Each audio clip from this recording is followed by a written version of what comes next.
Hello प्यारे बच्चों, राधे राधे, जय श्री राम। मैं मोहित शर्मा आज आपके सामने फिर से उपस्थित हूँ। आज मैं लेके आया हूँ आप लोगों के लिए क्लास 10th की मैथमेटिक्स का एक्सरसाइज 1.1 का क्वेश्चन नंबर फर्स्ट। इसमें किसी भी छात्र को कोई भी समस्या है तो वह फिर से कमेंट बॉक्स में लिखे, हम उसकी समस्या का निवारण करेंगे। चलिए पढ़ते हैं क्वेश्चन नंबर फर्स्ट। क्या रहा है क्वेश्चन नंबर फर्स्ट? कह रहा है आवाज जो नीचे दी गई संख्या है इनको आवाज गुणनखंड के रूप में व्यक्त कीजिए, यानी कि आवाज गुणनखंड के रूप में लिखिए। आवाज गुणनखंड होते क्या? पहले सबसे पहले क्या आया हमारे सामने कि अभाज्य और एक होता है भाज्य। ये होते क्या है? यानी कि इंग्लिश में से कहते हैं प्राइम नंबर्स, और अभाज्य को प्राइम नंबर्स और भाज्य को कंपोजिट नंबर। ठीक है, तो भाज्य संख्याएं होती क्या है? अभाज्य संख्या क्या होती है? भाज्य संख्या वे संख्याएं होती है जो किसी भी टेबल से कट जाए, यानी कि अपने से तो कटी सभी करती है, बस से सभी करती है, और उसके बाद वो किसी और टेबल से भी किसी एक से कट जाए, वो सब क्या होती है? भाज्य संख्याएं होती है। ठीक है, और अगर वही अपने से कट जाए और सिर्फ वंश से कटे तो वो सब क्या है? अभाज्य संख्या, यानी कि प्राइम नंबर है। जैसे देखिए प्राइम नंबर यानी कि सबसे पहले क्या है? अभाज्य संख्या है। अभाज्य संख्या कहां से शुरू होती है? ठीक है, थोड़ा बड़ा बड़ा लिखा है जिससे कि सबको स्पष्ट दिखाई दे। देखिए अभाज्य संख्या है।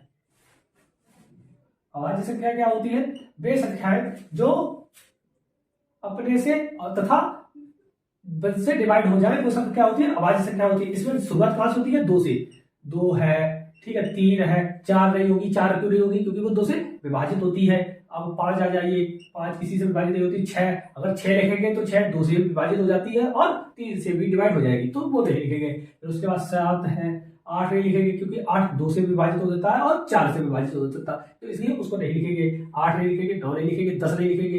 10 क्यों नहीं लिखेंगे? क्योंकि 10 2 और 5 दोनों से विभाजित हो जाता है। अब 11 लिख लेंगे।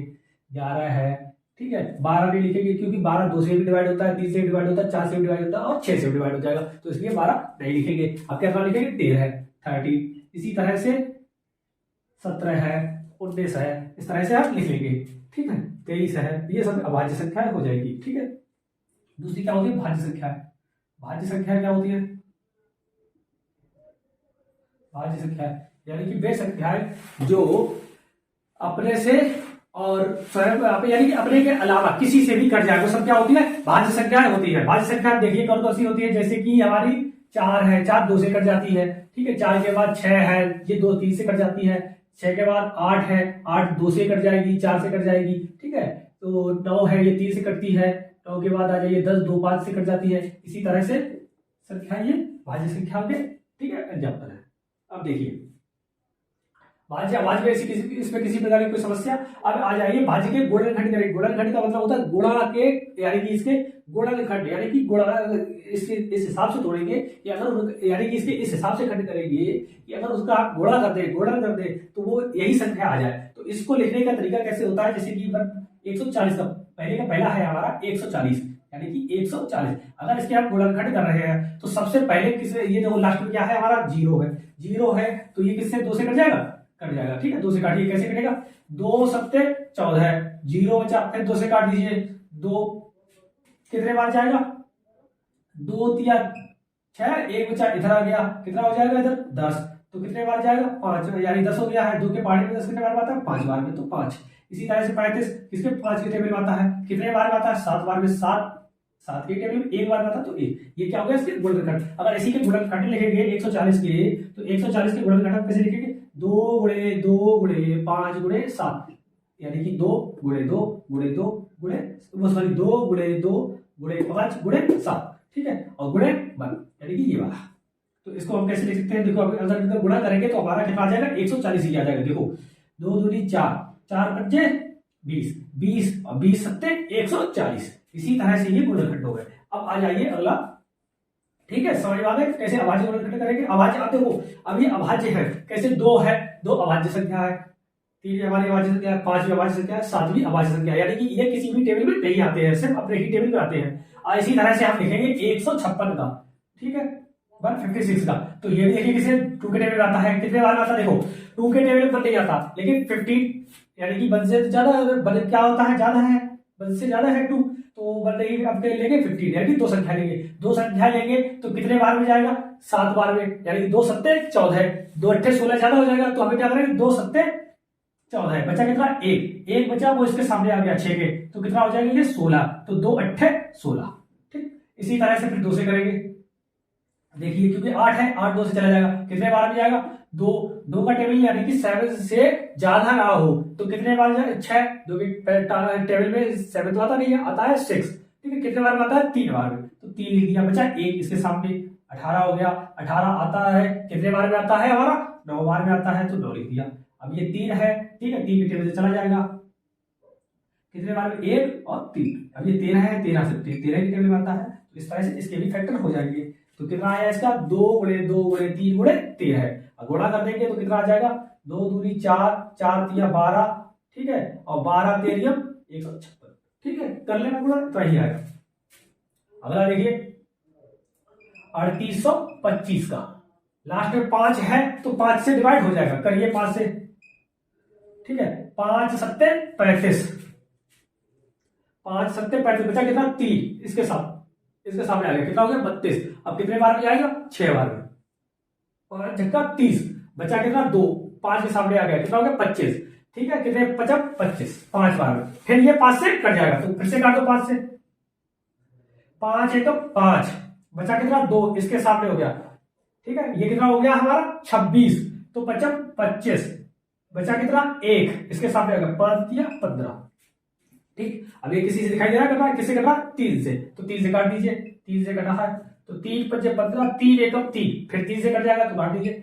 ठीक है, और 3 एकम 3, बचा कितना 2, इधर हो गया 21, 3 सत्ते 21, तो ये कितना बचा 17, और 17 सिर्फ 17 के टेबल में आता है। ठीक है, डिवाइड कर दिया, इस तरह से इसका फैक्टर हो गया।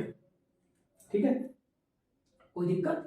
देखिए अगर इसका मल्टीप्लाई करेंगे तो देखो 17 दिया 51 51 दिया 153 का मल्टीप्लाई करेंगे 5 में तो कितना आ जाएगा 765, और 765 का फिर से 5 मल्टीप्लाई करेंगे 3825 आ जाएगा। इस तरह से इसके ये गुणनखंड कर दिया कौन से अभाज्य गुणनखंड। अभी देखो ये भी हमारी अभाज्य संख्या है। अब देखो कुछ लोग क्या करते हैं कि सबसे पहले छोटी संख्या से काटते हैं, फिर उसके बाद बड़ी संख्या, फिर उसके बाद बड़ी संख्या। आप किसी से भी काट दीजिए, कोई भी मतलब नहीं होता है, गलत नहीं है। ठीक है, चाहे वैसे कायदा कहता है कि सबसे पहले छोटी संख्या से काटो, लेकिन कोई नहीं, किसी से भी करो, हमारा आंसर आना चाहिए। अब देखिए अगला करेंगे 5005 का, किससे जाएगा ये 5 से जाएगा, क्योंकि लास्ट में 5 है तो 5 से चला जाएगा, कितना आएगा 1001। अब ये किससे जाएगा, देखो विषम है तो विषम से ही जाएगा। विषम से तो देखते हैं किससे जाएगा, 3 से देखते हैं सबसे पहले विषम, तो 3 से 3 3 का 9 बचा 1 10 हो गया, 3 3 का 9 बचा 1 11 है, तो नहीं जाएगा। ठीक है, 3 के बाद 5 से जाएगा नहीं, क्योंकि लास्ट में 1 है और 5 के टेबल में 1 आता नहीं है। अब आ जाइए 7 से देखते हैं, 7 एकम 7 बचा 3 30 हो गया, 7 चौक 28 बचा 2 21 हो गया, 7 दिया 21 कट जाएगा, तो 7 से हम काट ले रहे हैं। ठीक, तो काटिए 7 एकम 7 बचा कितना 3 30 हो गया, 7 चौक 28 बचा कितना 2 7 दिया 21। ठीक, अब ये देखिए अब ये किससे कटेगा, देखिए 3 से कट रहा नहीं, कट रहा है 4 से यानी कि विषम से ही कटेगा, 5 से नहीं कटेगा, 7 से 7 2 14 नहीं कटेगा, 9 से 9 से भी 9 के टेबल में आता ही नहीं है। ठीक है, ये क्योंकि 9 एकम 9 बचा 53 यानी कि नहीं जाएगा। ठीक है, अब किससे जाएगा ये 11 से देख, ठीक है 11 से चला जाएगा, 11 एकम 11 बचा कितना 3 11 तिया 33, तो 11 एकम 11 वो 13 एकम 13। ठीक है, यानी कि 13 आया 13 एकम 13। ठीक है, इस तरह से इसके गुणनखंड हो गया। अगला देख लीजिए, अगला कितना है हमारा 7429।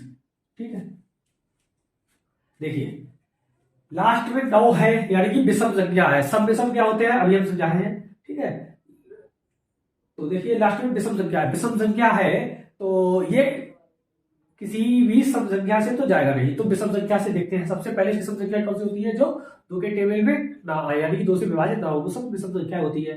तो देखो जैसे कि 2 है 4 है 6 है 8 है 10 है 12 है 14 है 16 है 18 है 20 है 22 है, इससे तो ये ज्यादा से रहा। ठीक है, अब किससे जाएगा 1 है, 1 से तो छोड़ दो 3 5 7 9 11 15 17 इससे जाएगा। तो देखिए यानी कि इससे जा सकता है, तो इनमें से किससे जाएगा तो हम देखते हैं। सबसे पहले विषम संख्या 3 से 3 दूरी 6 बचा 1, 3 चौक 12 बचे 2 21 22 हो गया है, 3 सत्ते 21 बचा 1 और नहीं जाएगा, यानी कि 3 से नहीं जा रहा। ठीक है, तो ये हमारा किससे जाएगा 17 से, यानी कि उससे नीचे किसी से नहीं जाएगा, आप कोशिश कर लेना। ठीक है, 17 से जाएगा, तो सब देखिए 17 दूरी 34 17 तिया 51 17 चौको 68। ठीक है, 17 चौको 68, कितना बचा हमारा, देखो 17 चौको 68, कितना बचा 6, ये कितना हो गया, इसके सामने आया कितना हो गया 62, 17 तिया 51, ठीक है, बचा कितना 11, इसके सामने हो गया 17 सत्ते 119, ठीक है। अब ये किससे जाएगा, 19 से जाएगा, काटिए, 19 दूनी 38, ठीक है, बचा कितना हमारे सामने 5, इसके सामने आ गया ये कितना हो गया 57, और 19 तिया 57, अब ये कितना 23, 23 के कितने आता है 1, तो इसके गुणनखंड हो गया 17 19 23, ठीक है। इसी तरह से आपका ये रहा पहला सवाल। इसमें किसी भी प्रकार की किसी भी छात्र को कोई समस्या है तो वह निसंकोच कमेंट बॉक्स में लिखे, हम उसकी समस्या का निवारण करेंगे। चलिए तब तक के लिए राधे राधे, जय श्री राम।